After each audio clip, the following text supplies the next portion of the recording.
Subscribe to this podcast to get exclusive access to the after show Shooting the Breeze.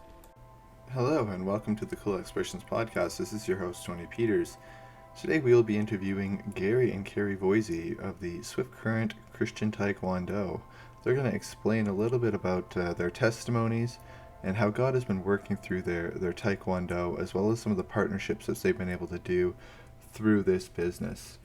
So, hello everyone. Welcome to the Cool Explorations podcast. As I mentioned, I am your host, Tony Peters, and today we are going to be interviewing Gary and Carrie Voysey of the Swift Current Christian Taekwondo. So why don't you both start off by just telling us a little bit about who you are? Doesn't matter who starts.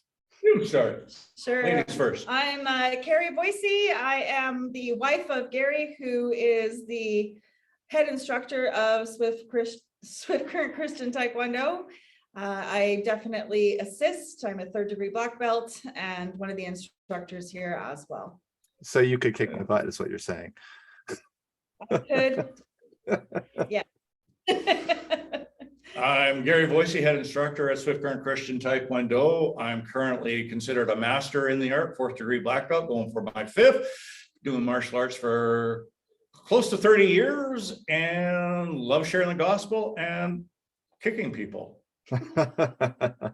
That's a good hobby. Yeah. So I'd like to hear about it, each of your testimonies. I know you had said before that they kind of intertwine a lot. So whoever wants to just share, you go right ahead and share your testimony. Sure. Do you want to? Yeah, you go first. I'll start. Like I said, I've been in martial arts for a very long time. And like most people, I started my journey in judo. I was about 9 years old. And unfortunately, I was also a victim of being bullied as well, especially in the high school years. And when I started martial arts, my journey in martial arts, I learned a couple of different things. I learned I like to fight. I learned I love to fight. I love the science of the fight. And I wasn't a Christian. So it was just, I was running on empty, as it were, like as most people know what I'm talking about when we're talking about that. But I continued on with my martial arts. And when I learned that I could defend myself against people, both verbally and physically, my world took a whole brand new meaning. And when I became a Christian, I stopped training because of the verse, turn the other cheek. I didn't understand the context of what that verse meant. And so I stopped training for a very long time. And then one of my earlier pastors, we went out for coffee one day, and this was my lightning bolt moment. I sitting there having coffee, and he just looked at me plainly, and he said, not all men are called to be peacekeepers. And I'm looking at him, and he goes, some men are called to be warriors, and some can do both. And my brain, my heart kind of went, what are you talking about? Like just a big opening up. And he led me to Matthew 8, where Jesus is talking to the centurion.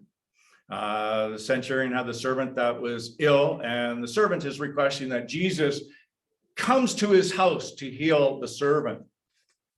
Jesus didn't rebuke the Roman centurion for being a centurion.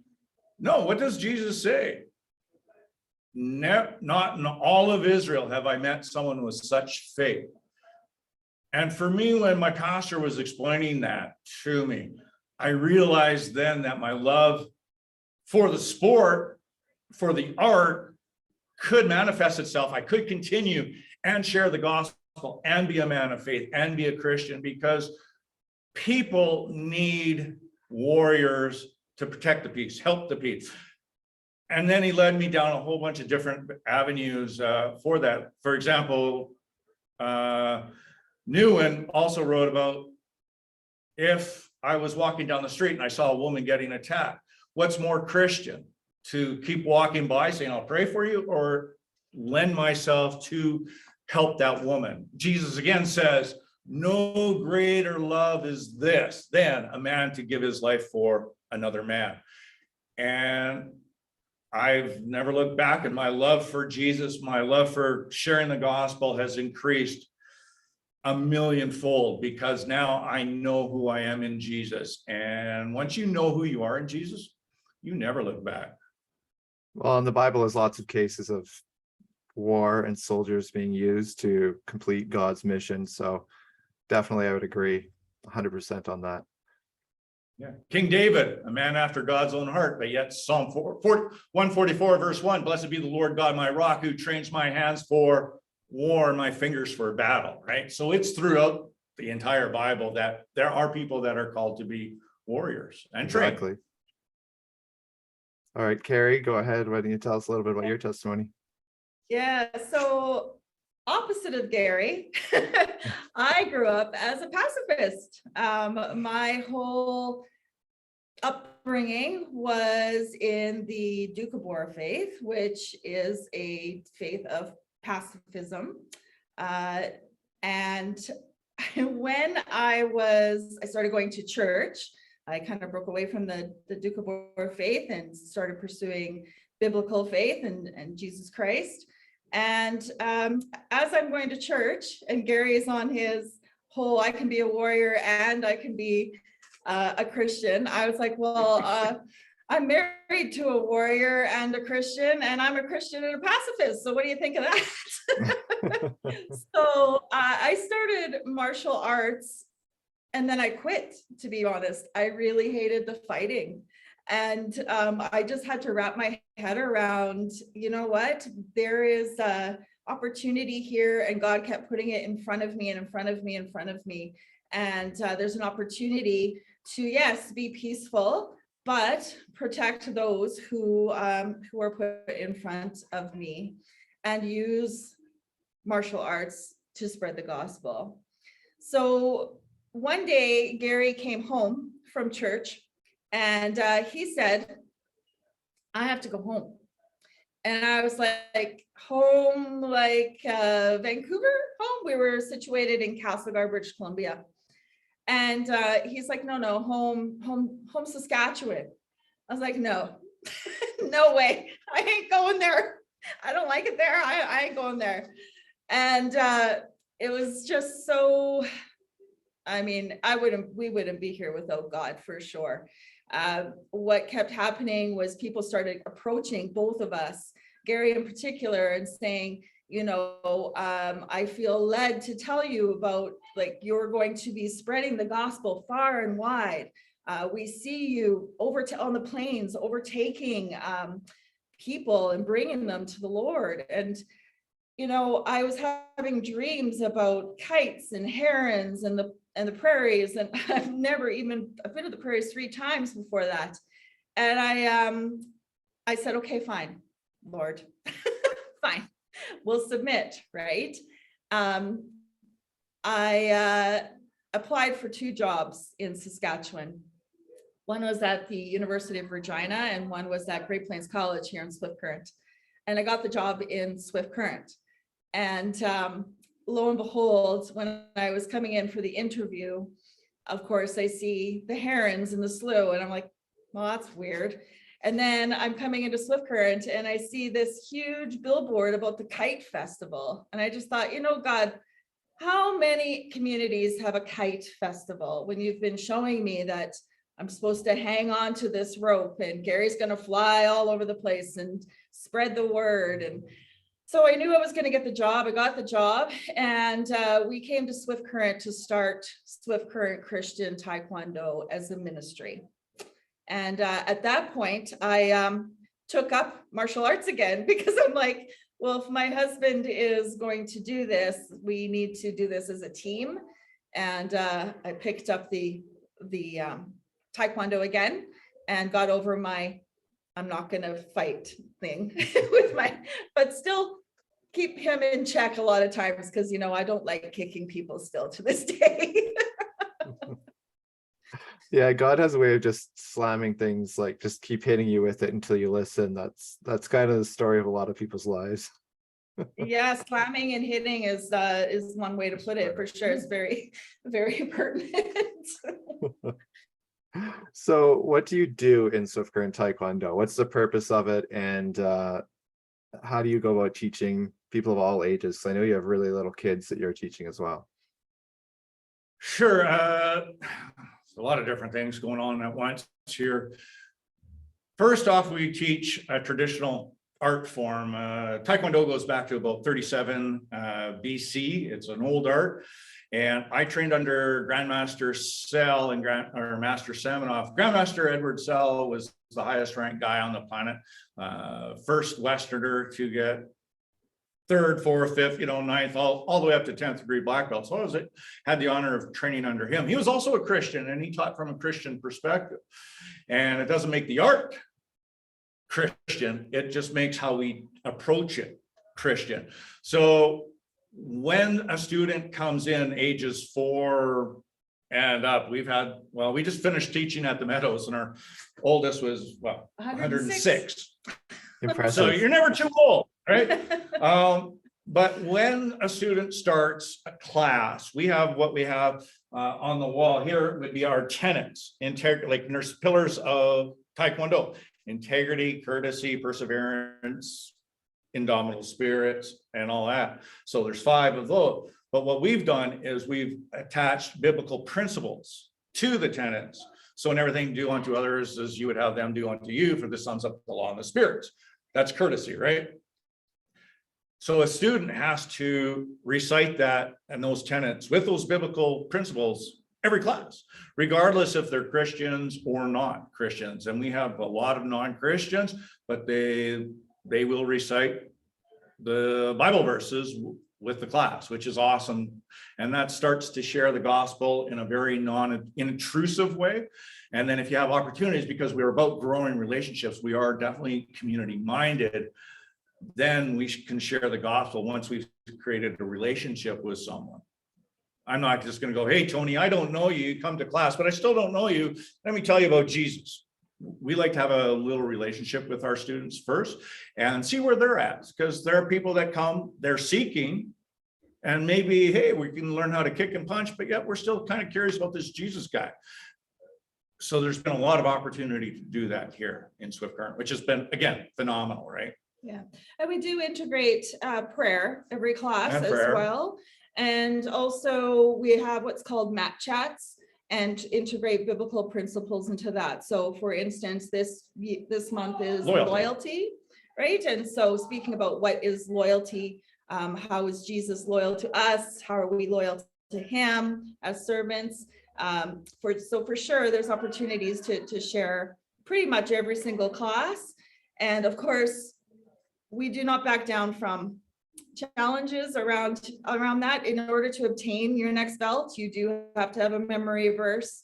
If you don't have your memory verse, you don't get your belt, right? So it's subtle yet not, well, let's just say we're not hiding anything. No, not at all. And that's why, you have the name Christian in Taekwondo. So when people go online, I don't think that's the guy's name. Yeah. There's going to be something attached to it. And it's like Paul, the tent maker, right? You're sure that he was, in Corinth making those tents, but I'm sure he was sharing the gospel as he was sewing up the seams on the tents. And that's the same principle here. Is we're here to do a job, but we're also here to do a ministry, which is the job, but the job supplements the ministry and vice versa. So and I think a lot of the Christian world has lost that, is that I can't share the gospel in my work site. I can't. No, you can. We're called to the Great Commission. We're called to share the gospel, regardless of where you're at. Yeah, we have martyrs, China, Saudi Arabia. We have churches all over the world that share the gospel under penalty of death. So I think here in North America, we can do it, and you should do it. Exactly, and not backing down, because you don't want to back down from your faith. We need to be bold. We're called to be bold in our faith. Yes, we're called to be humble, but part of being humble is also that boldness and not backing down in our faith.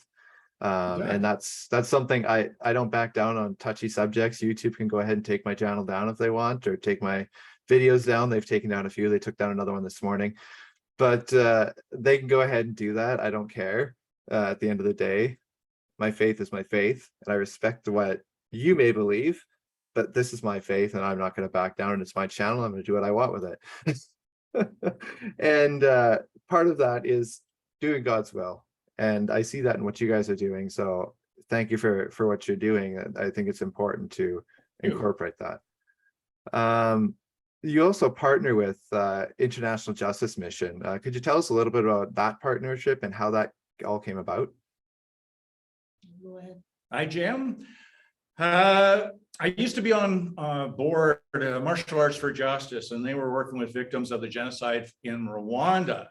And at the time, this is going back probably about 8-9 years now, Master Semenoff, who heads Martial Arts for Justice, had read a book called The Locus Effect by Gary Hagen, and he is the founder of IJM, and IJM stands for International Justice Mission. And what it proposes to do is end human trafficking, end slavery, sex trade, and all forms of human trafficking.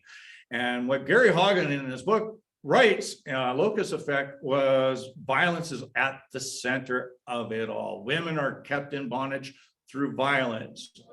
Children are kept in bondage through violence or the threat of violence. And as a result of that, I really believed in the work IJM is doing around the world with helping women and children and men get out of bondage, because I've always had that firm belief no one should be a slave. Sexual, physical, mental, no one should be in bondage. So as a result of that, I wanted to do what I could do to help end it.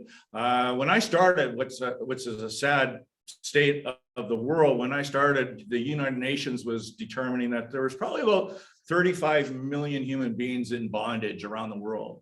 Now, 10 years later, it's now 40 million. So I know that every nickel that we're earning through our fundraising events goes to help end it.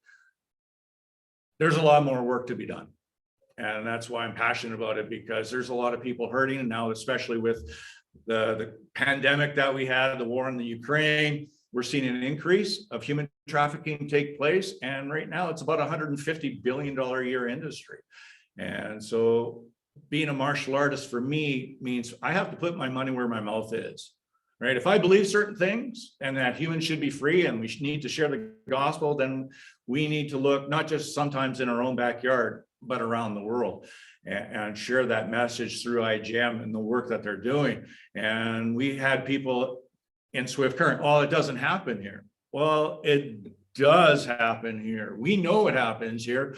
We know, like 2 years ago, the RCMP integrated unit pulled over a vehicle on the Trans-Canada Highway with minors that were being trafficked. It happens right here in good old Swift Current, in Saskatchewan, in Canada. And we like to just think that, you know, we're working really hard with IJM to end it, because it has to. Yeah.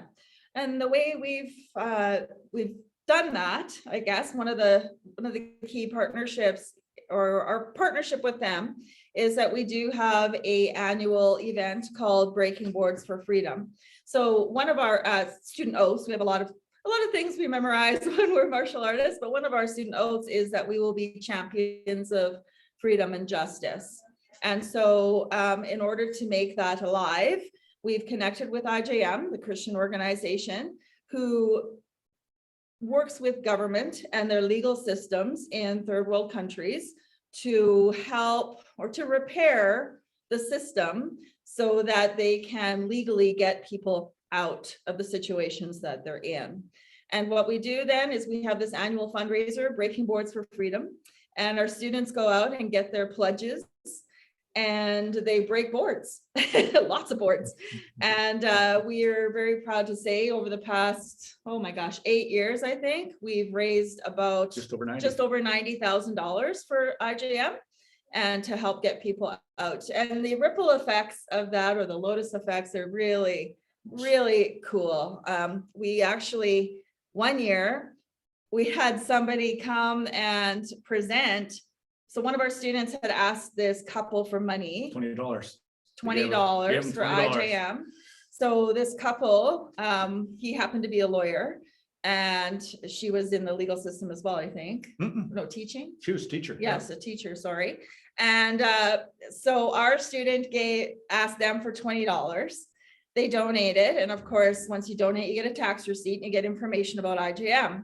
And this couple was like, they kept getting this information, and this is God at work here. So long story short, they decided to join IJM because he is a lawyer. They went to India and worked there for, I think they're almost A couple of years. yeah, a few years, right? So, and then they circled back to us and told us that, you know, because of the fundraiser and all this interaction, they had gone and served. They've come back to us and said, you know, keep going, right? So it's really, really cool to see that in action. And of course, we had David Pollandine come down. That was his first time watching everything and just giving us some insight about that and giving us opportunities to partner with them even more. So again, this little school in the middle of the prairies is hopefully making an impact for the Lord and for people that are really struggling.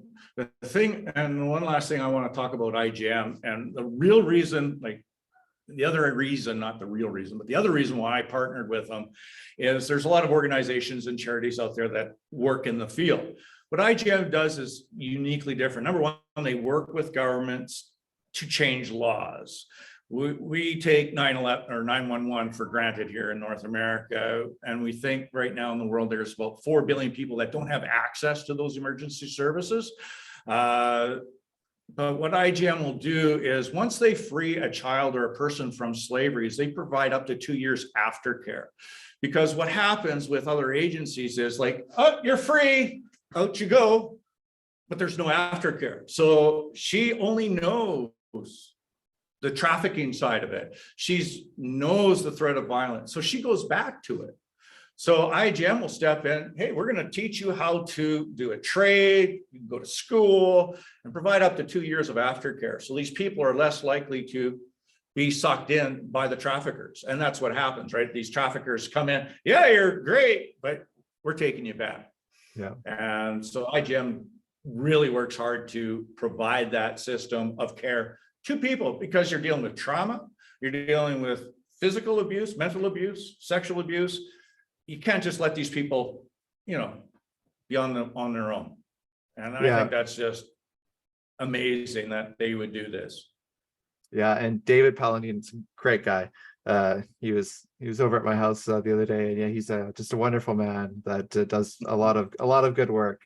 And I've helped out with your breaking board stuff too, in terms of my nieces and nephews, because they all do that kind of stuff. So I've been very proud to sponsor that kind of stuff. But it's important, the work you're doing. And Swift Current is in a key location because we are at that crossroads where people can easily get across the US border. It's just an hour and a half away, so not that far. And then they can get to anywhere, north, east, south, like west. They can go anywhere from Swift Current because of the exact place that we're in on the highway.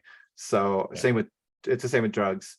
I mean, it's the reason why there is so many arrests here. We don't realize just how much crime there actually is in Swift Current and going on around us. So it is important that you're partnering with them, because the work they do is great. I've seen a couple notifications the past couple of weeks where they've shut down a couple rings around the world in just the past couple of weeks, and that is fantastic to see. And for you to be involved in that and helping with that is very important. And it's why I've been in contact with IJM. So you can expect some IJM people on in the future, because I'm partnering with them. So that is one big thing that we've seen. So how have you seen God kind of at work throughout your lives, and in going into your career, just throughout it all? I know you tie it in, but how have you seen God specifically at work? Ooh. Big question. I know, big question. The question is, how haven't we seen God at work? And I can't even answer that, right? Honestly. I mean, in every step, I mean, we're human beings, so definitely fall short of everything, but like we don't make a move without prayer or confirmation or any of that. We just have learned the hard way that things you're not in line with what God's wanting you to do, and not prepared to step out. Not great things happen at that point. Yeah, no. And just in my own life personally, like, I lived a life of violence and without Jesus, right? And then God kept me alive, and there's a lot of stories, but at the end of the day, God kept me alive when he shouldn't have. By all rights, I should have been dead by X, Y, or Z. And when I became Christian and I finally accepted the truth of the statement that he died for me, not for you, but for me, wow. It put all my past into context. Everything that I had ever suffered, everything, put it in that nice little, this is why I've done what I've done or allowed to happen, right? And since that time, what hasn't he done? He is so faithful. Even when we're unfaithful to him, he's like, I've got you. I've got you. And I encourage anyone listening that if you're not a believer, try taking that step and be pleasantly surprised. I go to Isaiah when he is reasoning with Israel. He's like, come, why don't you want to follow me? Let us reason. He's not just this guy in the sky that gives you all these marching orders. He wants a relationship. And once you start building that relationship, you will, man, he has got me. And it's just a phenomenal experience. Not an easy one, but it's phenomenal and well worth it. Wow. That is for sure. I stopped doing podcasting for 6 months because I didn't feel I was in the right place, and I could only talk with half my face and could barely walk. And that was only actually not that long ago that I was there. I wasn't going to church because I couldn't really walk properly and I couldn't talk, so I didn't want to be around people. And while I was not doing my podcast grew by 10 countries. And I'm like, wow, God is at work even when I'm not. Like, and I had people messaging me, when are you getting back into this? When are you starting this up again? You got to get back into this. And so I'm like, okay, God, I get it. Let's go back to work. And since then, there's been musicians that have been approaching me. I've got more musicians coming up in the next month here, and as well Canadian musicians now. I'm happy to have some Canadians coming on for musicians, but same with PTSD USA. I'm working with them this month, and getting that message out for our war veterans. There's a filmmaker coming on in September, and it's just amazing the different things that God presents to you. And it's the same with you, like with your partnership with IJM, like he's presented that to you. Yeah. And we can't take any credit for it because God brings that about. Yeah, That's right. And I mean, IJM is an example, and then even local partnerships. I mean, we've partnered with the city. We now have a connection with the Ukrainian, but a lot of Ukrainian refugees that are coming to Swift Current. We're probably going to be providing those students with classes just, as a way to integrate into the community and making inroads with the Indigenous community. And their story a little bit, which is so their view of Christianity. So and their view of Christianity, right? Rightly so. And God has just blessed us mightily with these opportunities to be who we need to be for him and his kingdom. Mm-hmm. And using a sport to move it forward. So we're really, really excited about that. Yeah, well, and like you do breaking boards, well, Taekwondo is breaking barriers. And I think that is really, really cool to see that at work there. What advice would you give to Christians who are maybe struggling to focus with their relationship on God? Because I know Taekwondo is a lot about focus. How would they go about maybe refocusing their lives back to Christ or to a God manner? I was just actually having this conversation with a friend the other day. He's kind of in that same position. Honestly, that's a hard question to answer because everybody's walk is a little bit different because it is about a relationship. So for that person that might be struggling right now, remember why you became a Christian, right? I think we all become complacent sometimes during our walks with Jesus. Like, oh, life is good. This is good. This is good. And then we get a little setback and we forget that relationship, why we came to Jesus. And I don't think anyone really comes to Jesus on a high. Like, I think Jesus breaks the reed a few times over and says, now, are you ready to accept me? And I think a lot of Christians that are in that position really need to go back to the why. Take a couple of minutes, reflect on the why, and remember, he is still near. Even, like I say, we go left, we go right, even though the Bible says don't look left or right, keep your eyes forward. We're mere mortals, and we do look left or right, but I think we need to really focus on the why a lot of the times, because unfortunately I don't think we do. And we're seeing Christianity worldwide, like, or especially North America or the West, numbers are decreasing and decreasing and decreasing because people are forgetting their why. Yeah. And it's personal journey. And just honestly, if you're there now and you're listening, remember that your God loves you. He died for you. Remember that and move forward. Don't be, oh, I have to work my relationship with God, but I want to have a relationship with God. And that becomes everything else. Like, that's where your work, your faith, your salvation all boils into. It's not like I have to do this for God. I want to do this for God because my why is different than your why. Well, exactly. And I would just say, I mean, one of our tenets is perseverance, patience, never give up, right? James 1:12, blessed is the man who perseveres under trial, for when he stood the test, God will receive the crown of life to God, to those that love him. To those that love him, excuse me, I should know that by now. But it takes perseverance to get a new belt in Taekwondo. It takes total years of perseverance to get a black belt. It takes perseverance to open a school, to move across the country, to open your Bible, depending on the walk, right? Depending on where you're at. And we just, I'd like to encourage people to persevere. Persevere, yeah. Keep going, right? It's worth it. Press in. It is worth it. Yeah. Yeah, and I love that you incorporate the Bible and prayer into what you do, because I'm always harping on that in the podcast, that prayer is such a key component to our relationship with Christ, because it's that communication. And God came to the garden to walk with Adam and Eve. And as a result, like, we should desire to have that same relationship because God wants it with us. And reading the Bible helps give that foundation. And I always harp this book out there too, Alvin Vandergreen, and no, he does not pay me to harp his book out there, but his book, Love to Pray, it just guides you on good tenets on how to pray and approach God in a proper, humble manner. And so I love that you incorporate those into the tenets of what you do.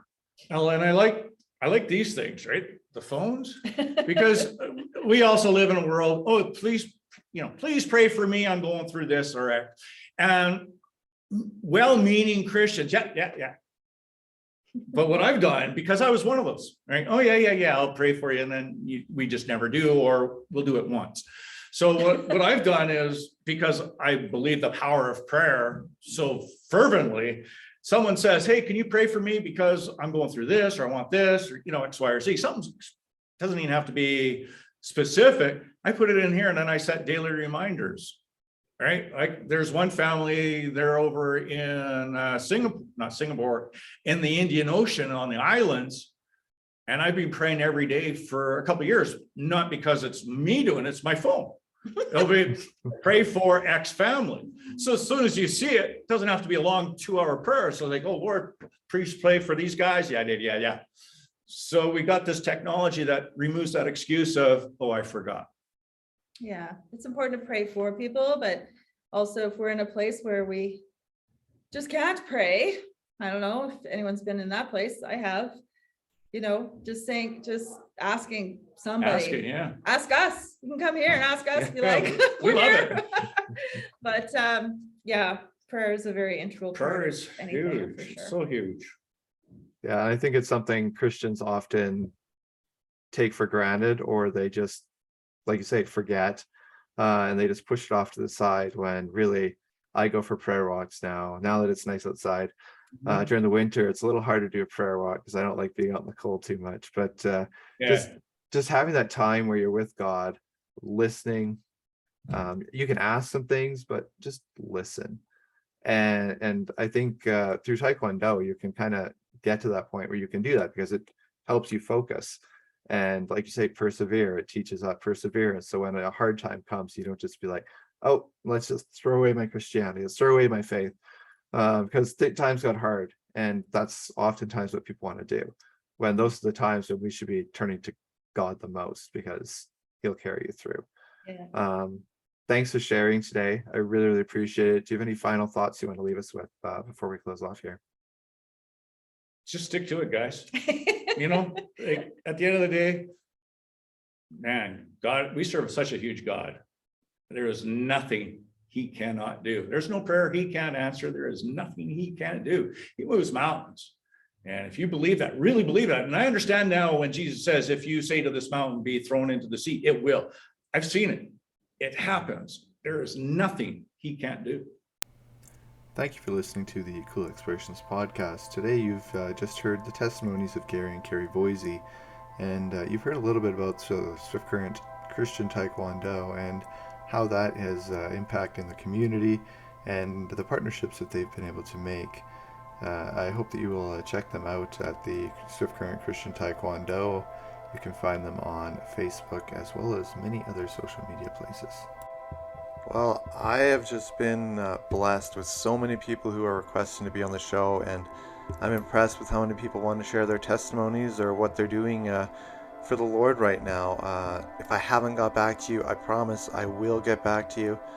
I look forward to speaking with each of you and interviewing you, and keep tuning into the show. There's lots of new people that are coming on here, and if you're considering wanting to come on the show, just shoot me an email at tpeters745@gmail.com, and I will get back to you.